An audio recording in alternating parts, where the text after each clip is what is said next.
Após 2 meses de escolas fechadas, 40 mil alunos da Rede Municipal de Ensino de Taubaté retomam atividades pedagógicas à distância.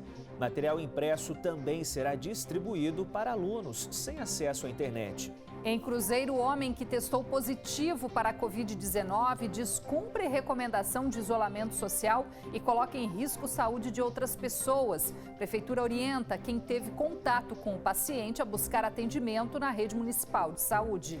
Com quase 3 mil moradores infectados, Guaratinguetá lidera o número de casos de dengue na região. Estudo feito pelo Instituto Adolfo Lutz aponta a circulação do sorotipo 2 da doença, inclusive em bairros com histórico de epidemias no passado.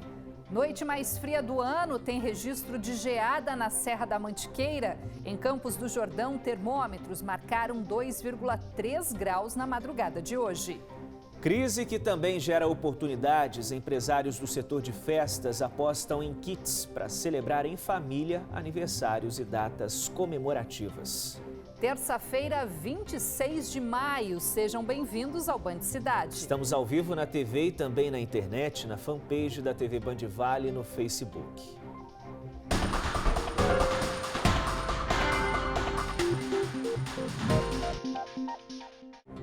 Olá, muito boa noite.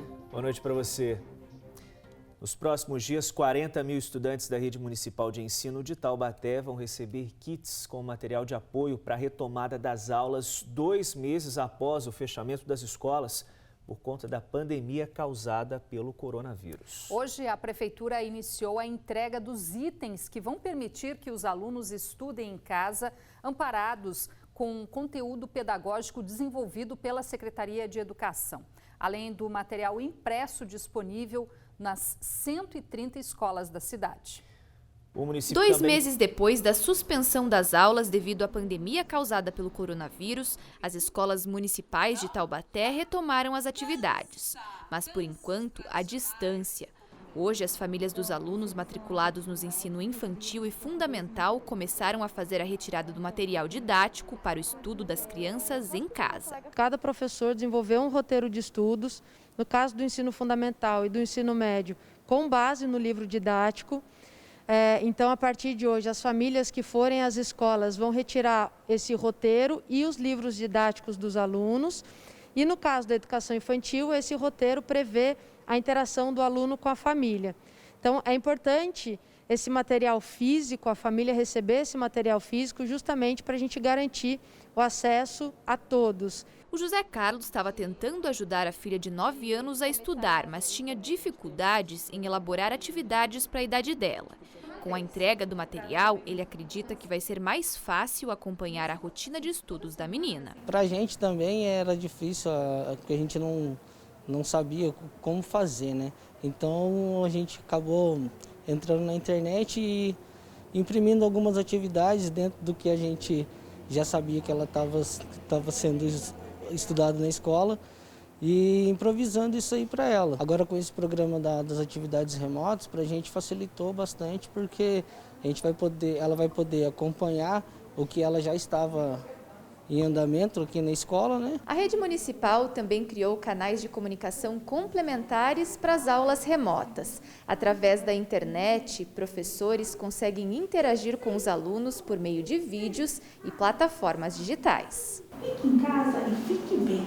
Os vídeos e o conteúdo disponibilizados nas plataformas de interação entre professores e estudantes servem como um material extra. Os alunos também podem tirar dúvidas com professores em grupos que foram criados em um aplicativo de mensagens. Cada professor desenvolveu um canal de comunicação para tirar dúvidas dos alunos, apresentar novos conteúdos, apresentar roteiros de estudos, de debates, entre todos esses.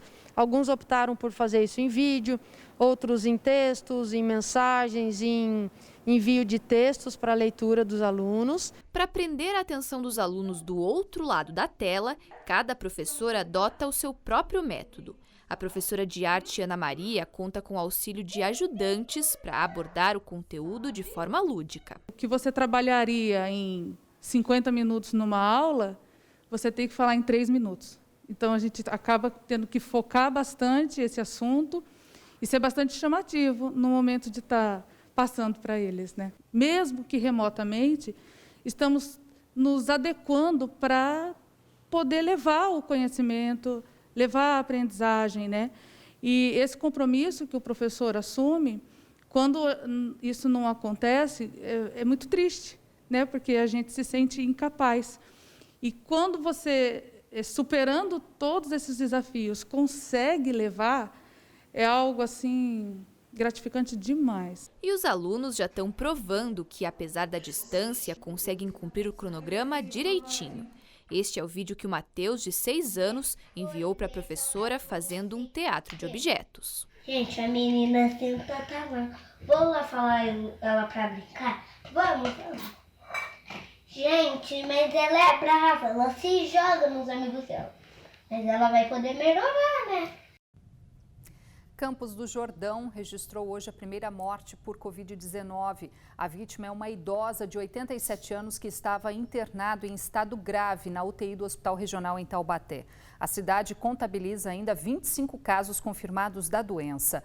Em São Sebastião, no litoral norte, subiu para 4 o número de óbitos por coronavírus. Hoje foi confirmada a morte de uma moradora de Guarulhos, de 81 anos, que tem residência de veraneio na cidade e foi atendida com sintomas de Covid-19 no município. Em São José dos Campos, agora são 687 casos positivos de Covid-19. O número de mortes permanece o mesmo, 31.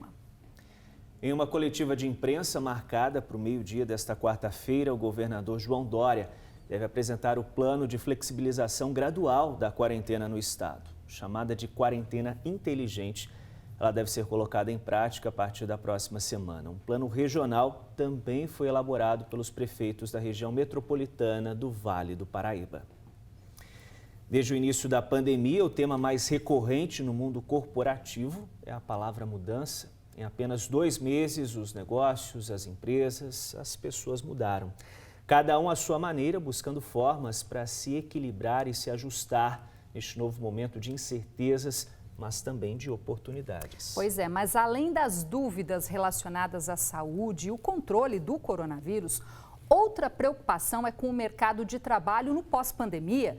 E sobre esse assunto a gente conversa agora com o consultor de empresas, Lincoln Firosman, que está conectado com o Band Cidade via Skype. Olá, Lincoln, muito boa noite. Obrigada pela sua participação aqui conosco. E eu já começo perguntando, para você, o que de concreto já dá para se falar de que vai ser diferente daqui para frente, né? As relações mudaram, não vão ser mais as mesmas. Quais as tendências do mercado aí no pós-pandemia, já que todo mundo foi obrigado aí a se adequar rapidamente a tantas mudanças, né? Boa noite. Uma ótima noite para vocês aí no estúdio, para quem nos acompanha ao vivo de casa.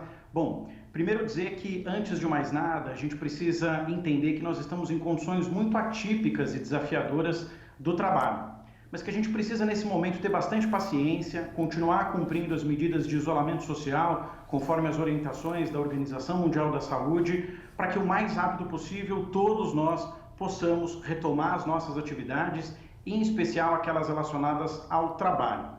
E aí, respondendo à sua pergunta, a gente consegue fazer 2 análises bastante interessantes. A primeira do ponto de vista econômico, porque certamente a gente vai ter uma retomada lenta da economia e, consequentemente, do trabalho. Para a nossa região metropolitana do Vale do Paraíba e Litoral Norte, um grande desafio na retomada do emprego. E a segunda, na perspectiva do próprio trabalhador, ou seja, se o futuro do mercado de trabalho já prometia muitas mudanças antes do coronavírus, agora o processo ele foi completamente acelerado, ou seja, todo mundo vai precisar se reinventar e adquirir habilidades que possam ser utilizadas na gestão do seu trabalho. Então, eu diria basicamente aí que o primeiro ponto são essas novas transformações que vão envolver a gestão do trabalho e como as empresas e os profissionais vão lidar com essas mudanças.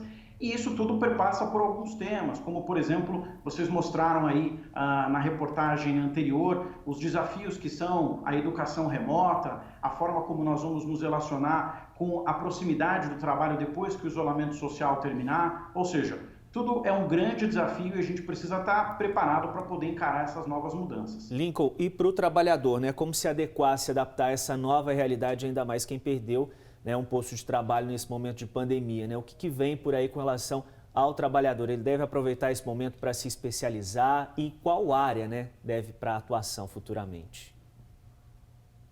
Excelente pergunta. A gente costuma dizer normalmente que existem habilidades comportamentais que todo profissional precisa desenvolver ao longo da gestão da sua carreira. E a gente usa um termo chamado soft skill, um termo em inglês, que nada mais é do que as habilidades comportamentais na gestão do nosso trabalho. Então, para você que está nos assistindo, acompanhando o Band Cidade, eu diria para você que existem 5 grandes habilidades que certamente, ao serem desenvolvidas, vão permitir com que você consiga ter uma maior resposta ou uma resposta mais ágil depois de toda essa pandemia.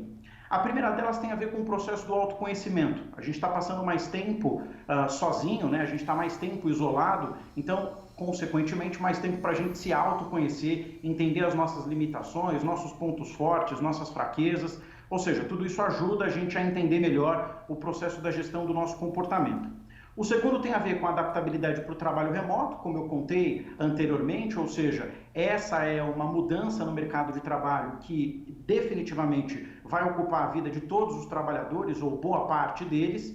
A terceira tem a ver com as questões da habilidade relacional, porque a gente vai precisar reaprender a nos relacionarmos no ambiente de trabalho depois que a gente retomar as atividades no término do isolamento social.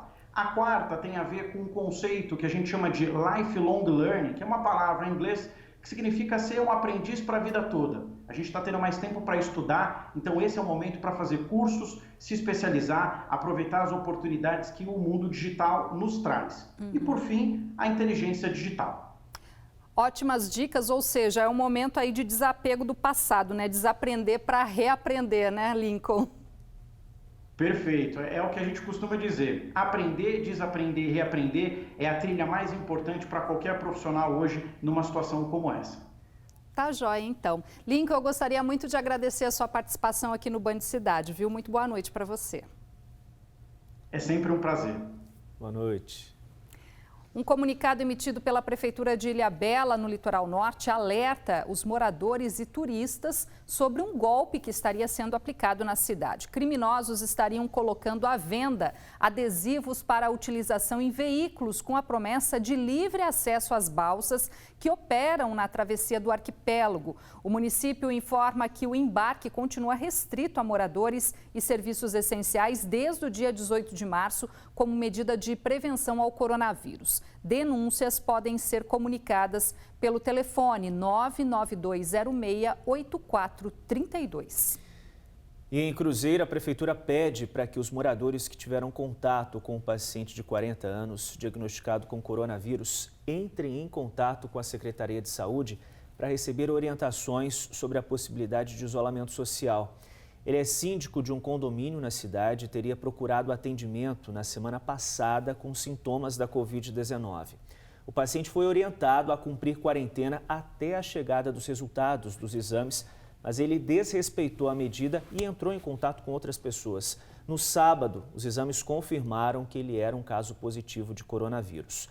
Pelo menos 7 pessoas que entraram em contato com o paciente já procuraram atendimento na rede pública de saúde e são monitoradas.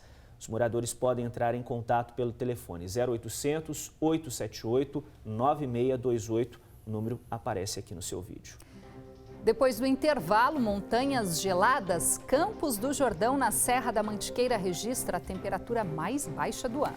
E ainda casos de dengue preocupam os moradores de Guaratinguetá. Mesmo neste período de frio e menos chuva, o mosquito ainda pode se proliferar. Hora certa para você, 7 horas e 4 minutinhos. Continue com a gente, em instantes estamos de volta.